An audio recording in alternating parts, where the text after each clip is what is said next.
আসসালামু আলাইকুম প্রিয় দর্শক, আমি ফার্মাসিস্ট আহমদুল্লাহ। আজকে আরও একটি মেডিসিনাল প্রোডাক্ট নিয়ে আপনাদের মধ্যে আলোচনা করব। প্রোডাক্টটির নাম হলো ব্রোফেক্স সিরাপ। এটি স্কয়ার ফার্মাসিউটিক্যালের একটি প্রোডাক্ট। এই প্রোডাক্টটির প্রিপারেশন হলো ডেক্সট্রোমিথরফেন হাইড্রোব্রোমাইড। প্রিয় দর্শক, আসুন জেনে নেই এই ওষুধটি যেসব রোগে ব্যবহার করা হয়।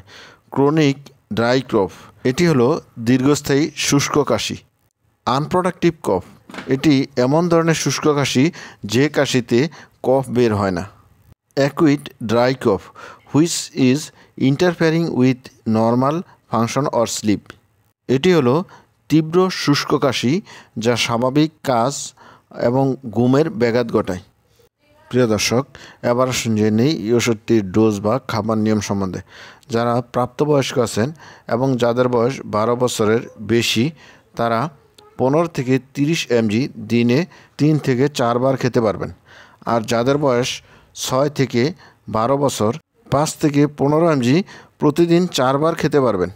আর যাদের বয়স 2 থেকে 6 বছর, তারা 2.5 থেকে 5 ml প্রতিদিন 4 বার পর্যন্ত খেতে পারবেন, অথবা রেজিস্টার্ড চিকিৎসকের পরামর্শ অনুযায়ী এই ওষুধটি খেতে পারেন।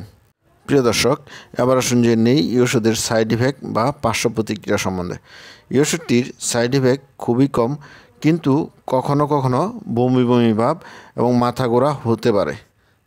এই ওষুধটি কোনো ব্যথা বা আসক্তি এবং সামান্য বা কোনো সিএনএস বিষণ্ণতা তৈরি করে না। অতিরিক্ত মাত্রার পরে উত্তেজনা, বিভ্রান্তি এবং শ্বাসযন্ত্রের বিষণ্ণতা ঘটাতে পারে। প্রিয় দর্শক, এবার আসুন জেনে নেই এই ওষুধের প্রেগনেন্সি ক্যাটাগরি।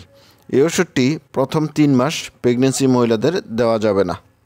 এই ওষুধটি মাতৃদুগ্ধের সাথে নিশ্চিত হয়, সুতরাং এই ওষুধটি স্তন্যদানকারী মায়েদের ব্যবহার না করাই উত্তম। প্রিয় দর্শক, এই ওষুধটি কেবলমাত্র রেজিস্টার্ড চিকিৎসকের পরামর্শ অনুযায়ী ব্যবহার করবেন। সকল ওষুধ শিশুদের নাগালের বাইরে রাখবেন।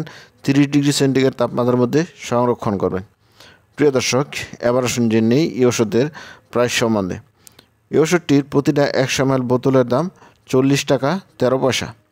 প্রিয় দর্শক, এই ছিল ব্রোফেক্স সিরাপ সম্বন্ধে গুরুত্বপূর্ণ ইনফরমেশন। আসসালামু আলাইকুম।